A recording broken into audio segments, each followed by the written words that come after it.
lainnya rute IRT Monas menuju ke Masjid Istiqlal.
orang tadi itu tahu orang dari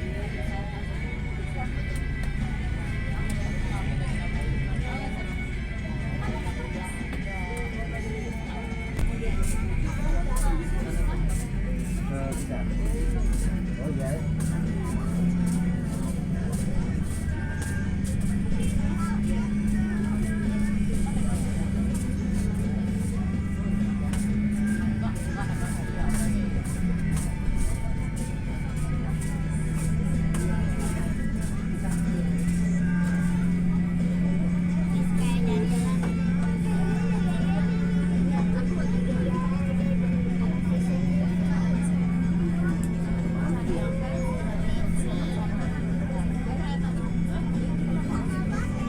Orang pakai apa?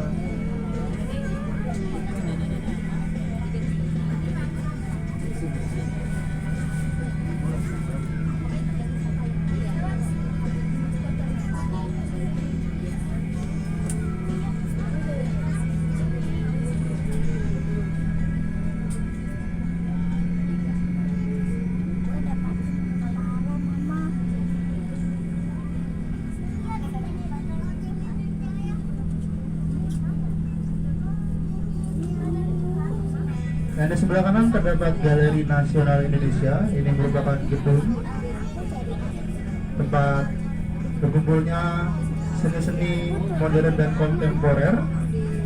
Dahulunya gedung ini adalah gedung asrama wanita Sekolah Kristen Hindia Belanda, lalu diubah fungsinya menjadi Galeri Nasional. Untuk tiket masuknya sebesar Rp20.000. Jadi bagi para pengunjung yang menyukai seni-seni bisa berkunjung ke Galeri Nasional.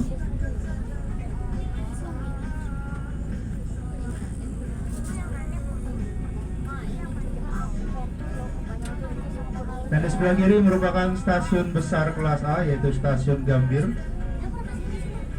Stasiun ini merupakan stasiun pertama di Indonesia yang menggunakan tangga berjalan otomatis atau ekskalator. Stasiun ini dibangun pada tahun 1870-an oleh perusahaan kereta api swasta Belanda, dan pertama kali dibangun ini bernama Stasiun Weltevreden. Lalu dilakukan renovasi untuk yang pertama kali untuk membesarkan area stasiun, dan saat selesai dilakukan renovasi diganti namanya menjadi Batavia Koningsplein. Kalau dalam bahasa Indonesia, Koningsplein sendiri itu merupakan lapangan Ikada, karena dulu di sini ada lapangan Ikada. Lalu dilakukan lagi renovasi yang kedua dan diganti namanya menjadi Gambir hingga saat ini. Dipilih nama Gambir karena dulu di sini banyak ditumbuhi oleh tumbuhan gambir. Tumbuhan gambir sendiri yang biasa digunakan untuk menyirik atau menginang, yang biasa dicampur dengan kapur.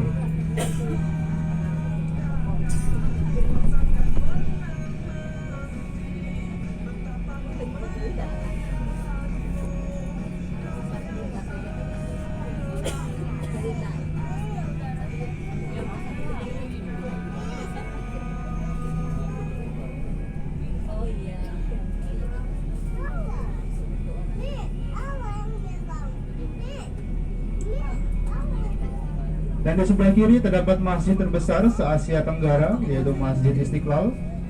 Istiqlal sendiri dalam bahasa Indonesia artinya merdeka atau kemerdekaan. Fakta uniknya, Masjid Istiqlal ini didesain atau diarsiteki oleh seorang arsitek terkenal dari Indonesia yang merupakan seorang non-muslim, yaitu Bapak Frederick Silaban, yang merupakan seorang anak pendeta dari Sumatera Utara. Karyanya Bapak Frederick Silaban bukan hanya Masjid Istiqlal saja, tetapi Monas itu juga karyanya Bapak Frederick Silaban, dan Gedung Bank Indonesia. Jadi makanya kenapa kalau kita lihat Gedung Bank Indonesia itu mirip-mirip dengan Masjid Istiqlal, terdapat kotak-kotak jalur angin di setiap jendelanya. Dan di depan terdapat sebuah lapangan, yaitu lapangan banteng, yang di tengah-tengahnya terdapat sebuah patung atau monumen Trikora. Patung ini dibangun untuk mengenang kembalinya Irian Barat masuk ke dalam NKRI. Pada masa Hindia Belanda, lapangan ini adalah sebuah terminal bus, lalu diubah fungsinya menjadi lapangan serbaguna. Dan nanti malam, di setiap hari Sabtu dan Minggu, di lapangan Banteng ada pertunjukan air mancur menari. Para wisatawan bisa datang untuk melihatnya secara gratis di jam setengah 7 malam dan jam setengah 8 malam. Hanya setiap hari Sabtu dan Minggu.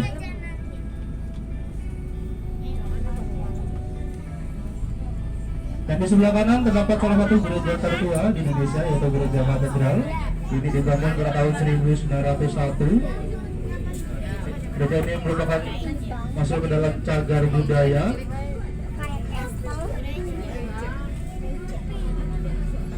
Dan di kiri dan kanan kalau bisa lihat ini ada dinding-dinding kaca. Dinding-dinding kaca ini merupakan terowongan silaturahmi yang menghubungkan Gereja Katedral dan Masjid Istiqlal. Namun untuk saat ini terowongan silaturahminya hanya digunakan untuk tamu-tamu VIP saja, masih belum bisa digunakan untuk masyarakat umum. Dan saat lagi kita akan tiba di Istiqlal Juanda. Bagi para wisatawan yang ingin melanjutkan perjalanan ke Kota Tua, bisa menaiki bus BW1 yang ada di depan kita. Dan bagi para wisatawan yang ingin melanjutkan perjalanan ke PIK 1 Pantai Maju, ke kawasan PIK, bisa menaiki bus BW1 terlebih dahulu, lalu turun di Kota Tua. Nanti dari Kota Tua baru naik bus BW9. Sebelum turun, mohon periksa kembali barang bawaannya, pastikan tidak ada yang tertinggal di dalam bus, dan hati-hati saat turun, perhatikan langkahnya. Terima kasih. Istiqlal Juanda. Bagi yang mau turun, mohon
sebelah kanan kita ini adalah kompleks Istana Kepresidenan.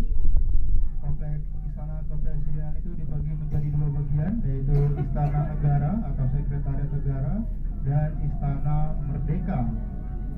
Dan di sebelah kanan ini adalah Istana Negara atau Sekretariat Negara, tempatnya Bapak Presiden kita yang saat ini dijabat oleh Bapak Prabowo bekerja beserta dengan menteri-menteri kabinetnya. Kalau untuk tempat kerjanya Bapak Wakil Presiden kita yang saat ini dijabat oleh Bapak Gibran, itu ada di Istana Wakil Presiden yang ada di sebelah Balai Kota DKI Jakarta atau di sebelah Kedutaan Besar Amerika Serikat.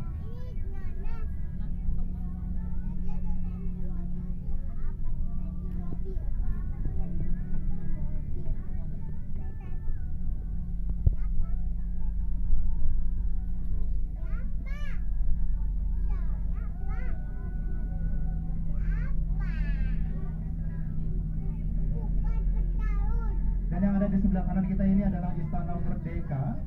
Istana Merdeka ini adalah tempat untuk Bapak Prabowo, Bapak Presiden kita, menerima tamu undangan dari luar negeri. Jadi kalau ada tamu undangan dari luar negeri akan disambut di Istana Merdeka yang ada di sebelah kanan kita. Dan juga tempat dilangsungkannya upacara 17 Agustus yang biasa kita lihat di TV-TV.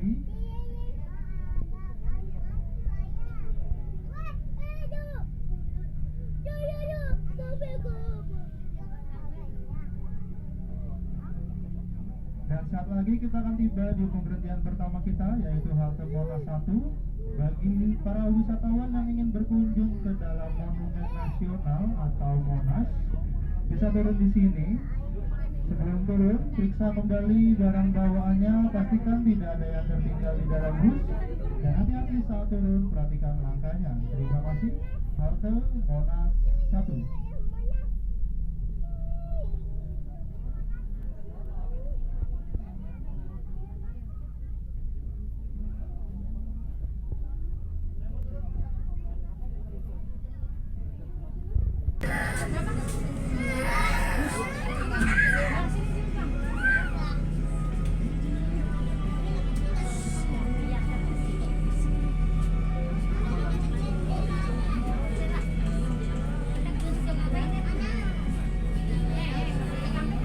Dan perhentian berikutnya adalah halte Monas 2 bagi para wisatawan yang ingin berkunjung ke Museum Nasional atau Museum Gajah. Bisa turun di halte Monas 2. Sebelum turun, mohon periksa kembali barang bawaannya, pastikan tidak ada yang tertinggal di dalam bus, dan hati-hati saat turun, perhatikan langkahnya. Terima kasih. Halte Monas 2. Museum Nasional sendiri sering disebut Museum Gajah dikarenakan terdapat patung gajah kecil yang terbuat dari perunggu yang merupakan pemberian dari Raja Thailand, yaitu Raja Chulalongkorn. Patung gajah ini terdapat di pintu masuk Museum Nasional. Jadi saat kita masuk pasti kita akan melihat langsung patung gajahnya. Dan untuk tiket masuk ke Museum Nasional sendiri sebesar Rp25.000. Namun apabila para wisatawan ingin mencoba wahana baru yang ada di Museum Nasional, yaitu Immersive 3D, bayar lagi sebesar Rp35.000.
Ya, saat lagi kita akan tiba di pemberhentian terakhir kita yaitu IRT Monas. Bagi para wisatawan yang ingin berkunjung ke Perpustakaan Nasional atau yang ingin melanjutkan perjalanan menggunakan bus tingkat BW4 dengan rute Bundaran Senayan, nanti bisa naik lagi dari halte yang ada di depan, halte IRT Monas, bisa menunggu lagi.